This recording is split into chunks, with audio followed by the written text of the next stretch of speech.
things to your dogs while you're at work? It's something I've had to think about before getting my own, still not able to yet.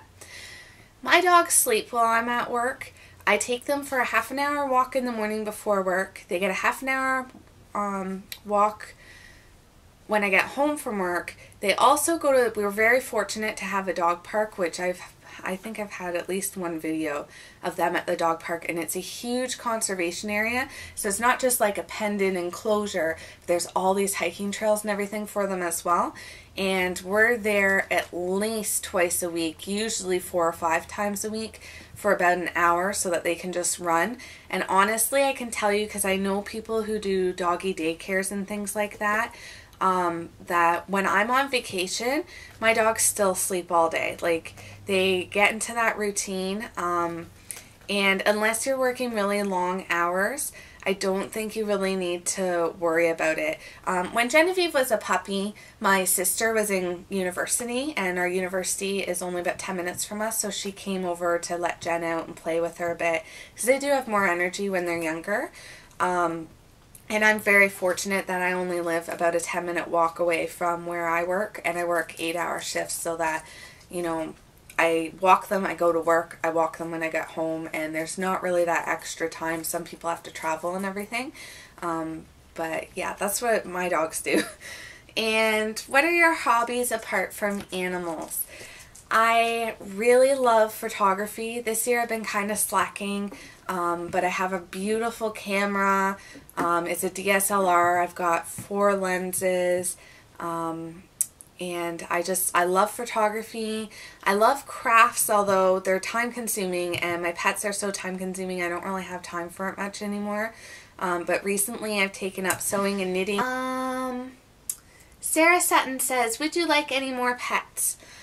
Oh, I feel like our house is pretty full up at the moment. I really wasn't expecting to bring in Callie, and we did. And I absolutely love her to death, but I do feel like now when I come home, there's cats everywhere. I only have 3 cats, but I just feel like oh my goodness, there's 3 cats. So I don't really think I would, I have pets that I'd like to get, but I just don't think we have the room for them, and I don't know that I have the time for them. The next question. What are you doing there, little man? Are you gonna bolt? Come here. You're not even barely in the frame. Come here, Sammy. Come sit here with Mommy. Yes, come sit here. You're peeing all over the place. Squeaker. Here. Oh my goodness. Just Me Forever says, could you please do a tour of your pet rooms? I only have 1 pet room, and I've done a tour of it in September. I think it says Rabbit Room Tour. So you can check that one out. He or she also asks, is it dangerous for your rabbits to be near Callie?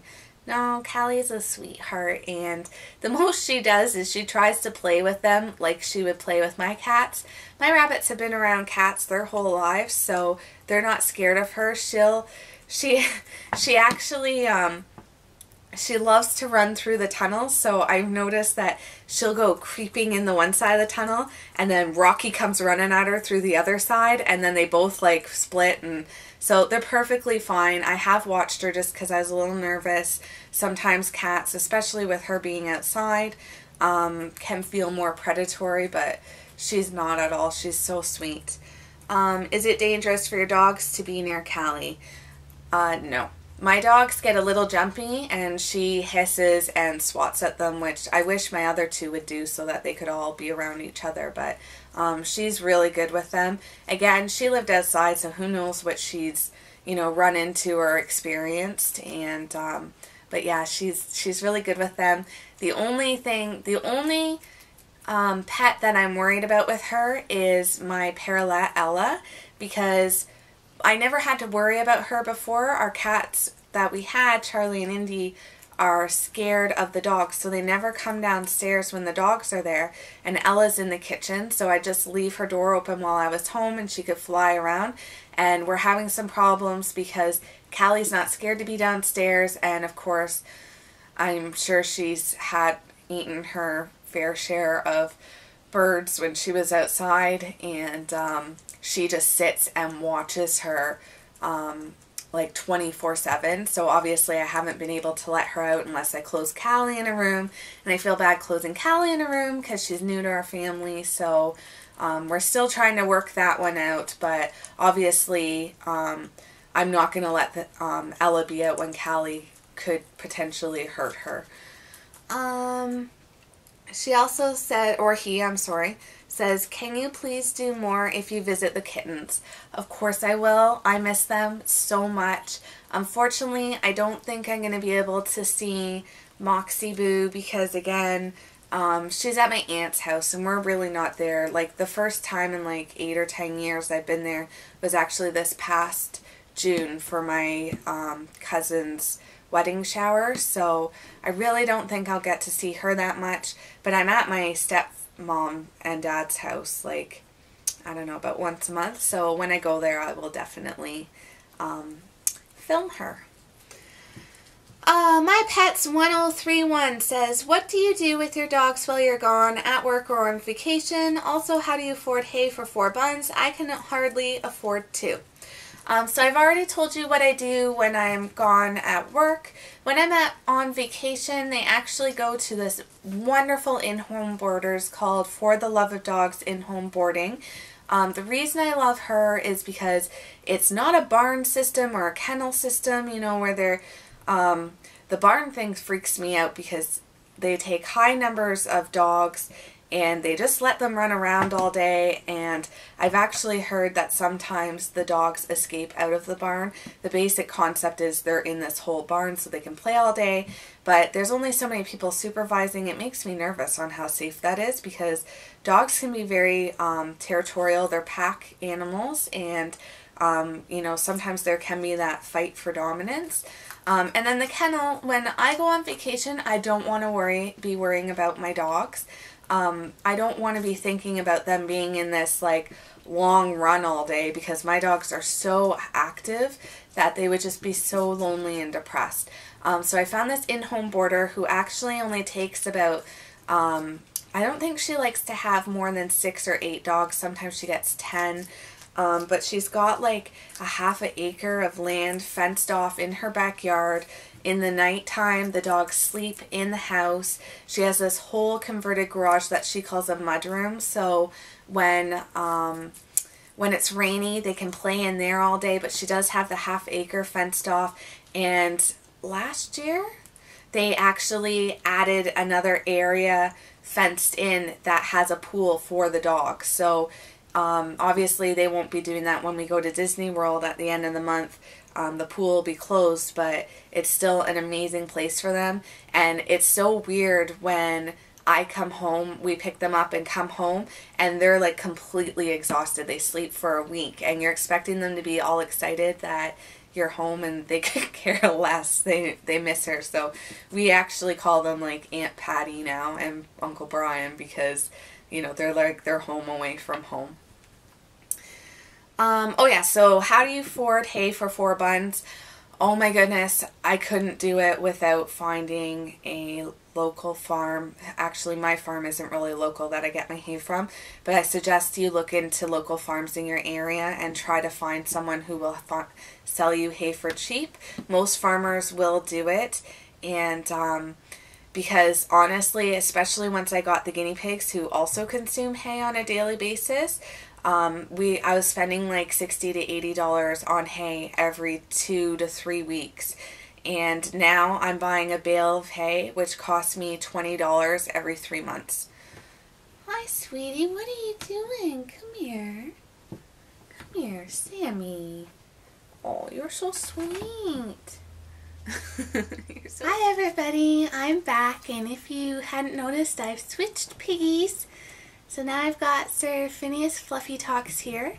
Unfortunately, what happened was my camera battery died, so I've had to wait for it to charge, and but I didn't wait that long, so hopefully I can get through the rest of this with the battery it's on.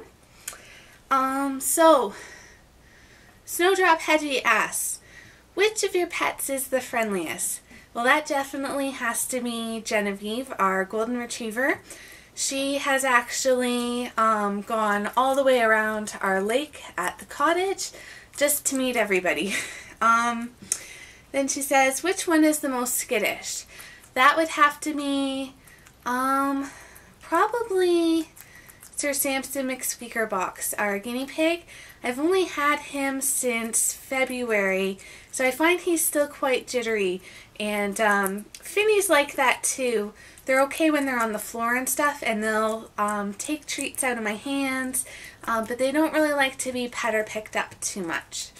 Have any of them been particularly challenging to tame? That has to definitely be my Parrot Ella. She is a saucy little thing. I have read different books, I've tried different techniques. Nothing seems to work 100% with her. I did have her wings clipped. Now, for anyone who's wondering, wing clipping doesn't actually hurt the bird. You should get a vet to do it, an experienced vet in parrots to do it. It's just like clipping your fingernails. It doesn't actually hurt them, but it does prevent them. Now, I didn't get her fully clipped, so she could still kind of glide, but it meant that she couldn't fly up into high places away from me. And that's what I did to try and tame her a little bit, because that way she was relying on me more to get places. And actually, Finn, get off my laptop, bud. It did help a lot, but it also took a lot of her personality away from her. You know, not only was she not saucy, which I could do without, but she wasn't really chirping, she wasn't noisy, she just seemed kind of nervous the whole time. Now, it only lasted about 6 months. Usually it lasts about 6 months to a year, because once they go through a molt and they get their new feathers, then they can fly again. And I chose not to do it again simply because, you know, I just felt like I'd rather her be kind of a saucy little thing than have no personality or not be able to be herself. I do kind of think wing clipping is a little cruel. There's positives and negatives to it that I'm not going to get into. But she definitely has been the most challenging to tame, and even now she's not really that tame. I do get to spend some time with her, but yeah, she just likes to do her own thing, and I'm okay with that. Kiwi Loves Tutus asks, where do you live approximately? Can you do more videos of your hamsters? I live in Durham region. It's just east of Toronto, Ontario, Canada. And I don't have any hamsters to do videos on. I think I mentioned in a video that I had hamsters. I have little pictures of them in my rabbit room, but they're there because they've passed away. So can you just not get a hold of that one? It's like he's trying to bite the tomato, but he can't get a grip. There you go. There you go, you silly pig. So I don't have hamsters right now, otherwise I would do videos on them. Animal Lover 0323 says, where do you live? Best place to get a rabbit?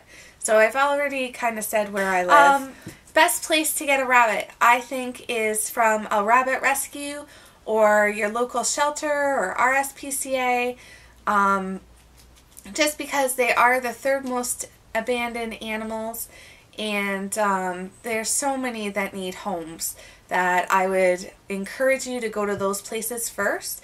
The other place, if you're not that comfortable with going to any of those places, you could also even check places like Kijiji or Craigslist, because there's always animals on there that need a good home, and chances are if someone doesn't get them a home, they're going to end up in a shelter or at the SPCA. So I would definitely check out any of those places first before you go to somewhere like a pet shop.